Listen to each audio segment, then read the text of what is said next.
I'm Jean-Daniel Chiche, and I'm pleased to discuss with you the issue of genetic susceptibility in COVID-19 pneumonia. As you all know, COVID-19 has totally changed the world, and what we've learned with these pandemics is that COVID-19 pneumonia, although being a specific disease, is a specific disease with impressive heterogeneity, and we can find patients with very different clinical findings, from patients that are hypocapnic, normally breathing, to patients that are normal or hypercapnic, remarkably dyspneic, and that would eventually not respond to different therapeutics. That depends from the severity of infection, the host response mechanisms, comorbidities, the patient responsiveness to hypoxemia, but also the time between the onset and ICU admission.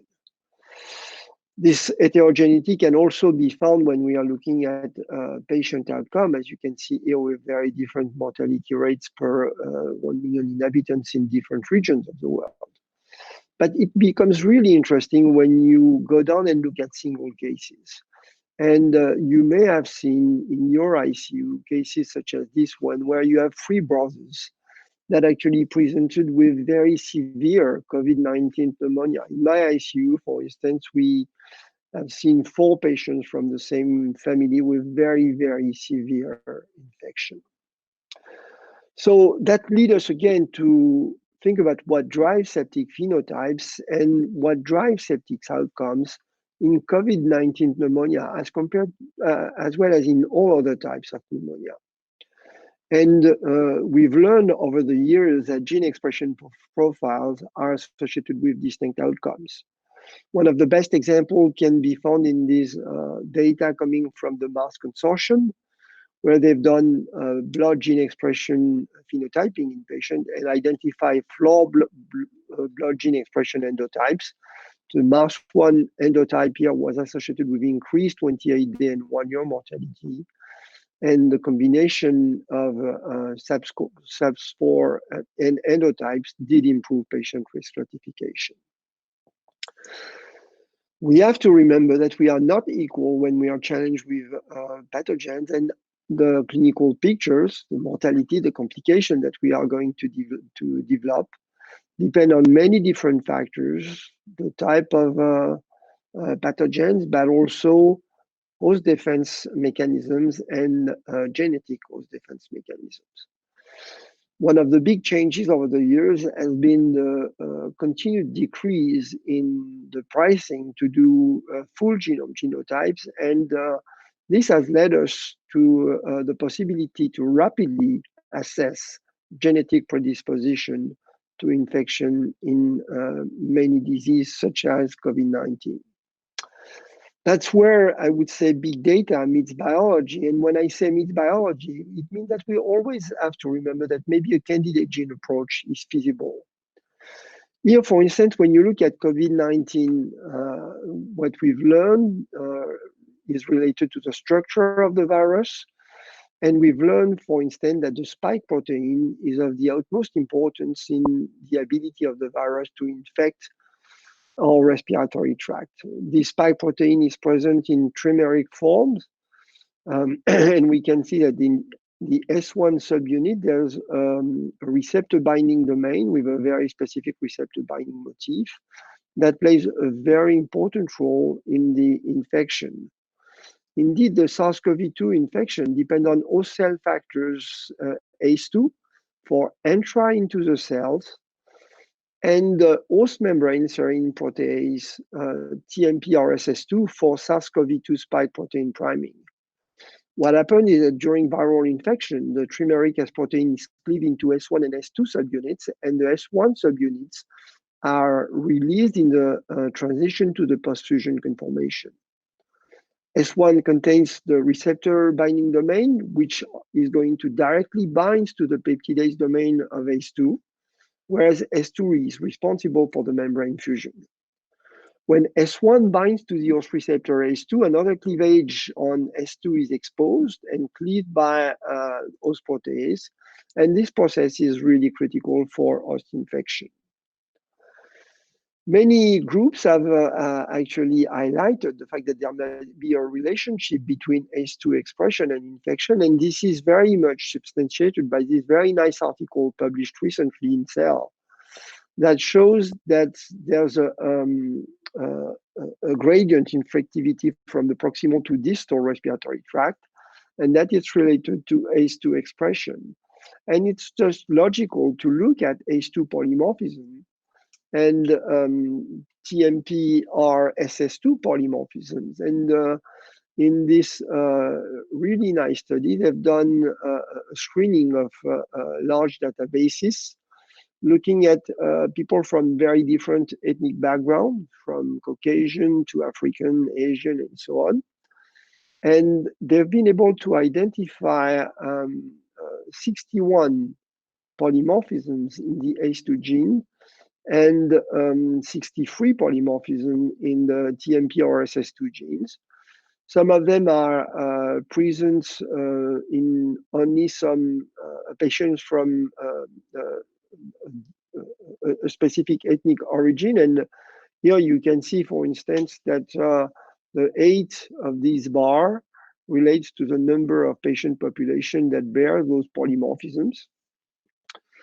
And quite interestingly, in these studies, they've been able to show that there is high potential for these polymorphisms to be highly deleterious.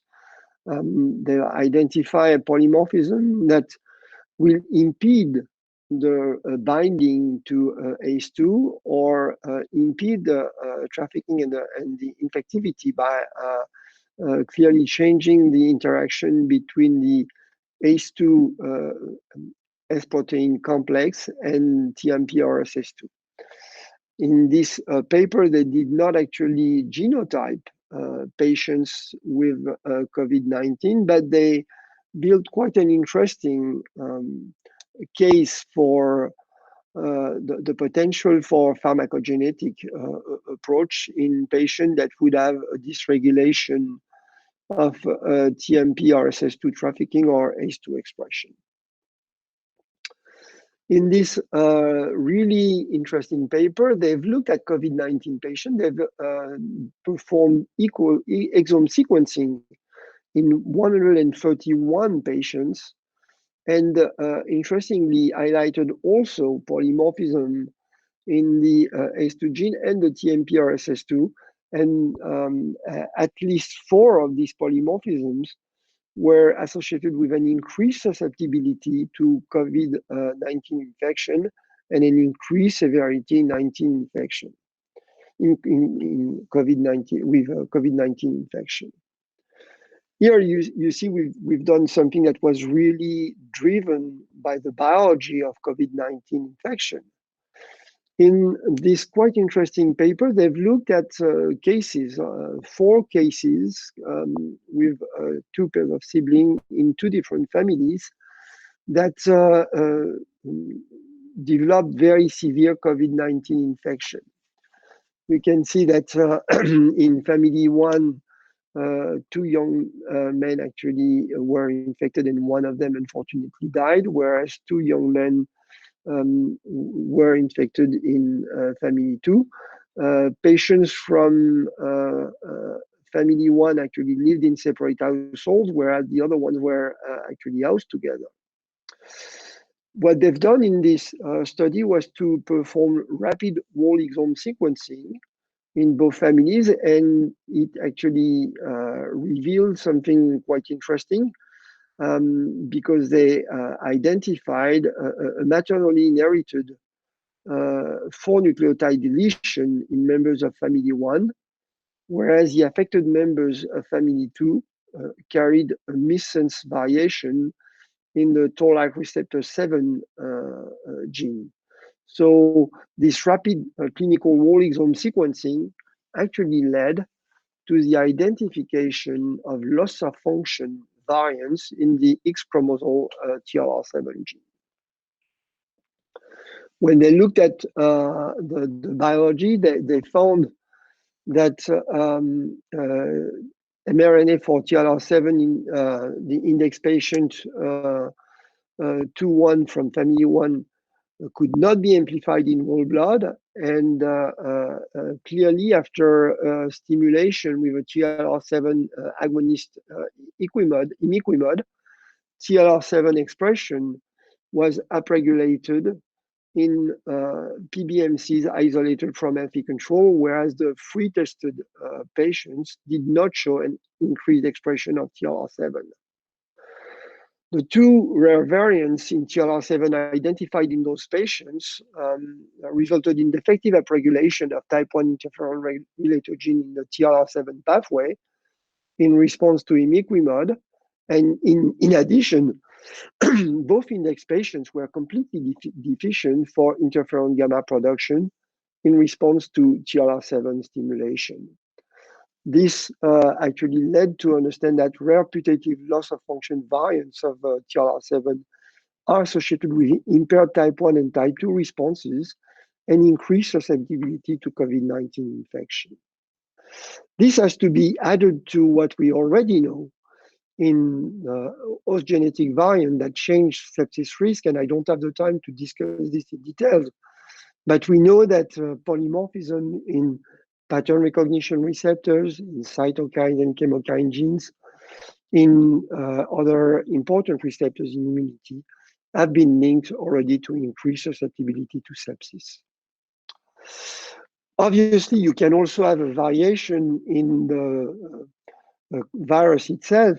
And in these very interesting papers, they've looked at genome sequences in more than 12,000 isolates of SARS-CoV viruses and identify more than 1,200 mutations that were present in different regions of the world where you had actually different fatality rates. And they identify two mutations, one upper reading frame mutation and one S protein mutation, which are in strong linkage disequilibrium and show significant positive correlation with fatality rates. Whereas in patients, they've identified a frequency of several HLA alleles that were significantly associated with mortality, although these factors were associated with number of infected cases. So in summary, we've seen that candidate gene approach and genome-wide screens can lead to novel insights into genetic predisposition to COVID-19 infection. That genetic variants of ACE2 and TMPRSS2 and TLR7 have been shown to increase susceptibility and severity to COVID-19 infection, and that the COVID-19 pandemics provide unprecedented opportunity to study genetic predisposition to coronavirus infection, sepsis, and ARDS. Thank you for your attention.